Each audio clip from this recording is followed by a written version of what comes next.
All right, everybody, welcome to another episode of I Had to Say It. Today, we're going to be talking about something that I've been just kind of ruminating on for the last few days, and it's becoming more of an issue as things are winding up for this upcoming election. And I know these last few have been kind of overly political. It's the environment we're in, it's the days we're facing. But this one, believe it or not, really isn't about politics so much as a general observation. I want to talk for a little bit here about social media. And before I delve real deeply into social media, I want to make a quick mention. If you're listening to this, I've been plugging the website and the contact forms and everything. I've got things figured out. I'm ready to start looking for guests. If you have any guest suggestions, if you have any people you think I need to talk to, if you want to be on the show, please feel free to reach out to me through the website or through the Facebook group or directly email me at www.ihadtosayitpodcast.com or ihadtosayitpodcast@gmail.com is the email address. And it forwards to my phone. I will see it as soon as I get it, and as soon as I can, I will get back to you if you're interested in being involved in the program.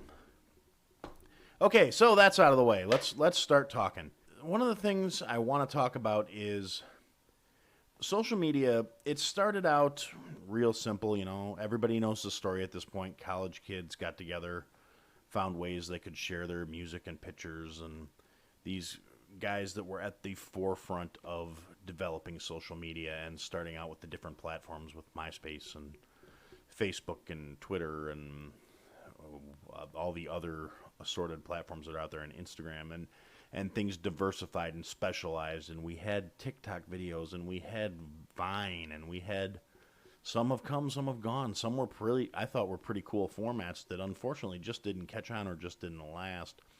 We have YouTube for streaming videos, and that has been around for a very long time at this point in terms of internet time. It's, one of the giants, one of the originals, one of the OGs. And the thing about social media is it's become super prevalent in literally every facet of our lives. We communicate with our friends and families through social media. We keep track of people that we were close with once upon a time that we can no longer physically interact with through the internet. And it's a really cool thing, and it's really wonderful.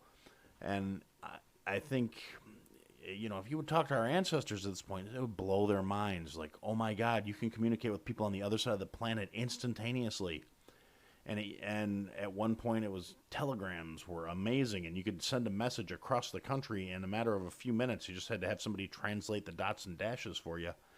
And then we have the telephone, and we can make telephone calls across the country, and then all of a sudden we could make them across the world when they laid all these cables underwater so we could have a physical connection to the other side of the planet. And then the development of cell phones and satellite television and satellite phones and all this relay and all the information and the radio waves and everything is just bouncing around, and all this digital and electronic noise that's surrounding the planet at this point.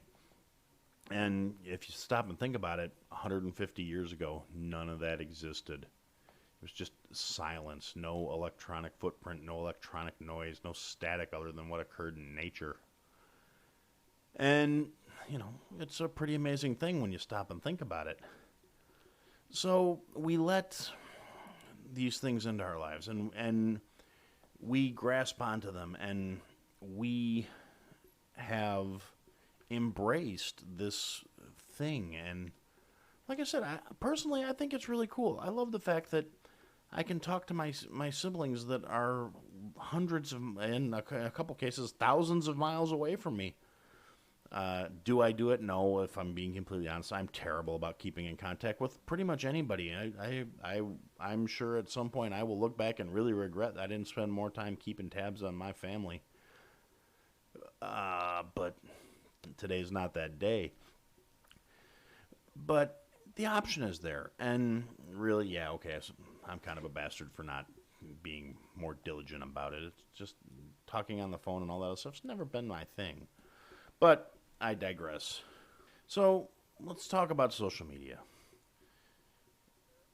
There was a time where we wouldn't even we would be mortified if people knew every little personal thought that was running through our heads and every little detail that was going on in our households. And you didn't put your family business out on the street. You kept that to yourself. You did not spread family business outside of the family. And that was just a standard. That was a moral. That was a thing. And now, anytime anything happens, we jump right on documenting it. People are, posting pictures of their breakfast, lunch, and dinner and throwing them up on their Snapchats and their Instagrams and trying to look cute and making sure they're in the frame for some of them. At least in some cases, I know some of us don't think we're all that great looking, and we try to avoid the camera, but that's neither here nor there, really. The point is, we're still out there, we're documenting our lives. It takes an active effort to avoid being traceable these days, and going off the grid is seen as so weird and so unthought of, and it's something that people look at nowadays, and you're a kook if you even think about it. People, you tell them you're thinking about unplugging, and they look at you like you're growing a third eyeball out of your forehead. And like I said, there's a lot of great things to it. There's a lot going for it in respects of it makes things better. It brings us together, but at the same time, it's also driving up walls between us and putting up false fronts. And all of a sudden, we stop living for the sake of living, and we start living for the acknowledgement we're getting from everybody else. And it seems like everyone I know, regardless of the format of the media or what they're trying to do or how they're trying to share, and I'm saying this fully aware of the kind of irony of the fact that I'm putting my personal thoughts out here into a program format, trying to get people to listen to it and grow and make the show into something more than just me talking to a microphone about whatever happens to be rolling around in the back of my head. But the thing about it is, a lot of people forget. We're not seeing the truth when we look at social media. We're not seeing veracity and accuracy. People don't. We're all worried about getting judged for what we're putting out there. So, to a certain extent, we all have those filters in place. You're not seeing reality. And it creates a certain degree of stress and anxiety, I think, particularly in the kids. I think us older, more cynical Gen X types and our parents, who, God bless them, they're getting on board and they're trying and they're loving it. And if you are my parents' generation, God bless you for being here. You guys make things awesome, and I just want you to know I appreciate even when you guys have literally no clue what you're doing. And I may be a little broad and overgeneralizing here. I mean, my mom is a huge technophobe. Then somebody taught her how to put emojis into things, and it's on everything now. And I love it. It's an endearing little quirk, and I think it's kind of cute. But that's just me. We have to remember, like I said, we're all getting stressed out and worked up over a front, a presentation. Keeping up with the Joneses used to mean that you kept your lawn manicured and you kept your house maintained so your house was just as clean and neat and orderly as the neighbor's house. Now you have to sanitize, wash, rinse, and present your entire life. And the more we buy into it and the more we get into it, disregarding the tinfoil hat stuff about the government keeping tabs on all of us, because I'm sure they probably are. And I feel bad for whoever's got to keep tabs on me because I'm pretty friggin' boring. But disregarding that, we are all getting so stressed out. And like I said, particularly the kids, we have an entire generation that is growing up competing with the world. And they see all these other things. And they see so many people putting out these just Stepfordized, super cleaned and sanitized and made for presentation versions of their lives. And it raises the bar to a next to impossible level. And it creates so much pressure and so much stress on these kids to meet these standards that are completely unrealistic.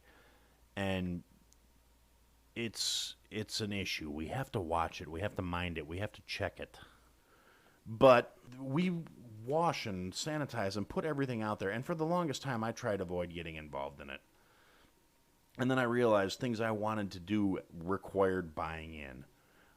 There's competitions and contests and things I thought were fun that I wanted to enter, and so I had to start doing Instagram shots of food I had taken and recipes I had developed so I could enter them into the contest so they could be publicly voted on by companies who are utilizing this new resource, using this tool to develop and further their goals and their products. And so I did. I jumped on board too.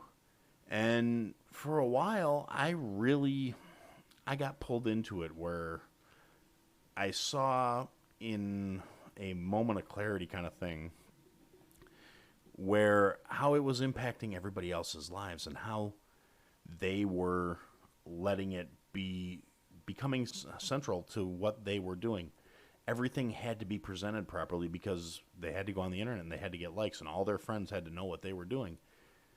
And we're all so focused on that. I feel like to a certain extent, we're at the point where we're missing out on actual life, trying to present our lives to each other for judgment, for lack of a better way of putting it.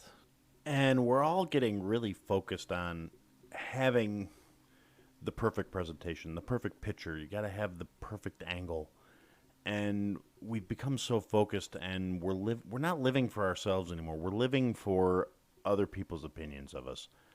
And I've never really bought into having other people's opinions matter all that much to me. Maybe it's been the reason for some of the rougher patches in my my life, but honestly, we all want that feedback, that positive. We all want that little thumbs up clicked at us, or they've expanded the options now so we can communicate even more with less actual talking and just icons and little images because it's easy and it's convenient.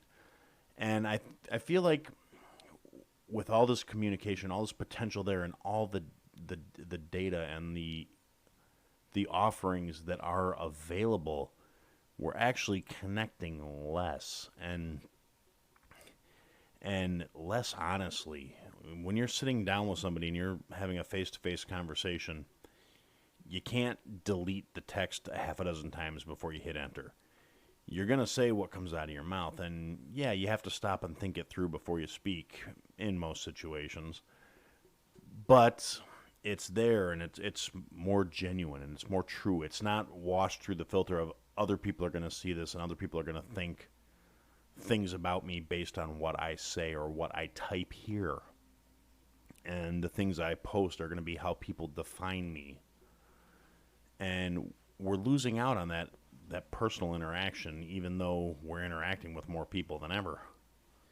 This episode is brought to you by Shopify. Forget the frustration of picking commerce platforms when you switch your business to Shopify, the global commerce platform that supercharges your selling wherever you sell. With Shopify, you'll harness the same intuitive features, trusted apps, and powerful analytics used by the world's leading brands. Sign up today for your $1 per month trial period at shopify.com/tech, all lowercase. That's shopify.com/tech. So I guess really where my hang-up is coming in is we've lost the focus on quality interaction and on doing quality things and sharing quality with each other. We now have the capacity to share literally everything in our lives if we so choose. And we can document, we can take pictures, we can do audio recordings, we can record videos, we can type up essays describing our thoughts and put them out there and put them online for public critique and reception and appreciation or disappreciation, or to inflame people, to start fights, to start arguments. There are entire subsets of internet culture dedicated to simply stirring up shit.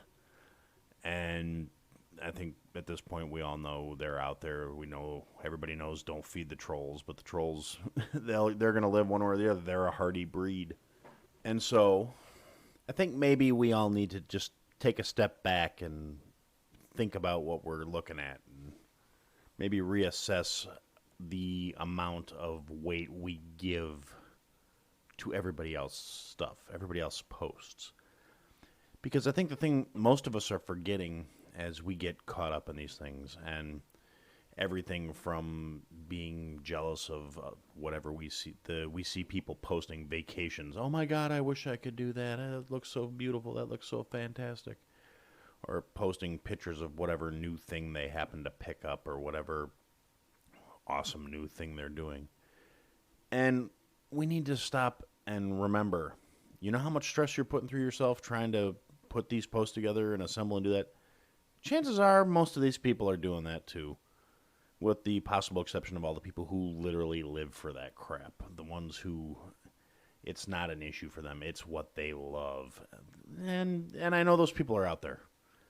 I don't really get it. I don't identify with it. I don't understand it. But, more power to you if you can work like that.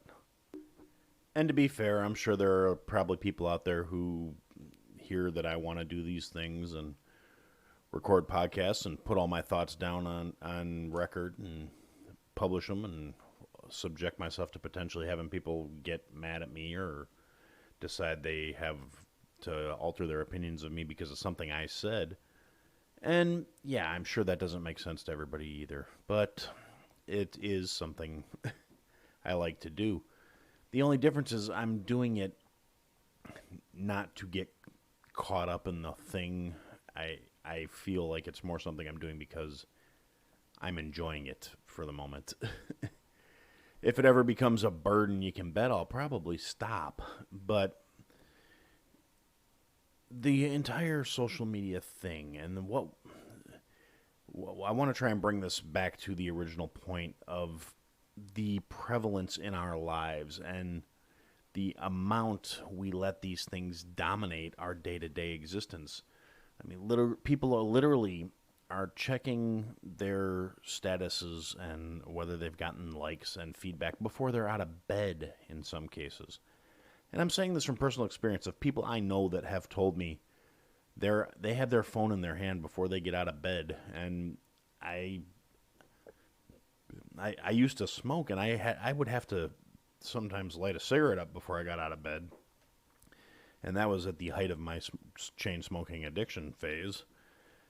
And people are treating their social media the exact same way. And to a certain extent, it's made to be that way. It triggers the addictive responses in our personalities. And the feedback that we all are craving and looking for, it feeds that need. It's filling a void in certain ways.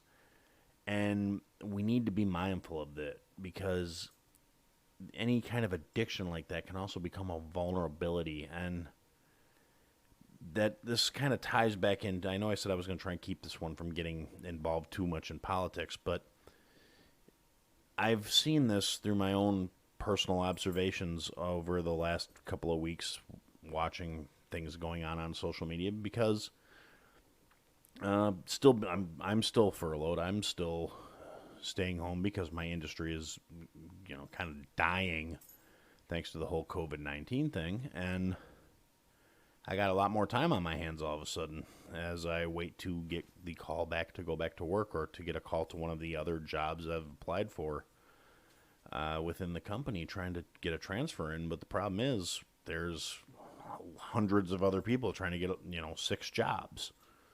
It's a reality. And so, and I know I'm not alone in this, we all have more time that is not spoken for these days. But between convenience evolving in life, and we don't have to get up and milk the chickens and and pluck the cows in the morning, we have so much more disposable time. And it's disposable, I don't like using that word, but more time, more free time, time is never disposable, because once it's gone, you never get it back. It's fleeting. And the older I get, the more I feel that way. But I understand that's human nature too. But so I've been spending a lot more time kind of just lurking on social media engaging here and there, throwing a like or a chuckle to whatever happens to tickle my fancy. But I've noticed, and it's even to the point where friends of mine that I have known over 20 years, 20, 25, some cases 30 years, people that I've known for as long as I can remember. And we all have this extra time. We're all spending more time on our devices trying to make up for the lack of interaction, maybe, but we're all investing so much more of ourselves into these formats. And I have watched people I've known for years becoming more extreme, and not necessarily in a good way. I am all for, if you're into something, you put your heart into it, you invest into it. But I have seen people who are getting so caught up in identity politics, for lack of a better phrase to describe it, in saying these are the traits of the groups I identify with, and you can either agree with me or be gone. And it seems like we're kind of focusing on the wrong things. Instead of celebrating each other, we're competing with each other. Instead of, embracing discussion and conversation and healthy exchanges, everything is flame wars and fights, and you don't believe me, so you're a moron, and obviously you must be one of the crazies because you believe X, Y, and Z, and I know for a fact it's P, Q, and R. And we need to get our focus back. We need to take the control back. We need to get the reins of our lives back in our own hands. And I'm not saying we should completely unplug and disconnect. I think there's a lot there that is good that we can keep, but we definitely need to be more aware of how these things are impacting our lives. We need to be more conscious of the choices we make, of the things we share, of the way we look at what other people are sharing. It can be great. It's like everything else in who we are and what we do. There is so much potential for greatness, and there's so many petty little roadblocks to trip up on the way there. And until we actively, we need to re-engage our critical thinking. We need to actively look at things before we speak and before we post, and before it's real easy to just click something. It's also real easy to throw a couple sentences out that they could be received, they could be ill-received. You could edit the sentence 27 times before you hit enter. The point is, social media is a tool. We need to stop having it be a need and start making it back into what it should be. But more importantly, to do that and to accurately and consciously think about how we are reacting and how we are dealing with what other people are putting online. It becomes a matter of how much of yourself are you willing to invest in other people's stuff? How much are you going to let their opinions get to you? How much are you going to let their posts get to you? How much do you value your friends if they can hold a different belief and all of a sudden they're no longer your friends? If the entire context of something that broke you apart from somebody you have known for an extended period of time is an online thing that you didn't agree on, how much value are you placing on the person as opposed to the internet? How much are you letting social media leverage your life? Instead of saying, I still value you as a person even though we don't agree. That's something that has been removed because the face-to-face interaction adds the human element to it. All of these social media platforms, it allows us to see each other's lives without actually engaging with each other.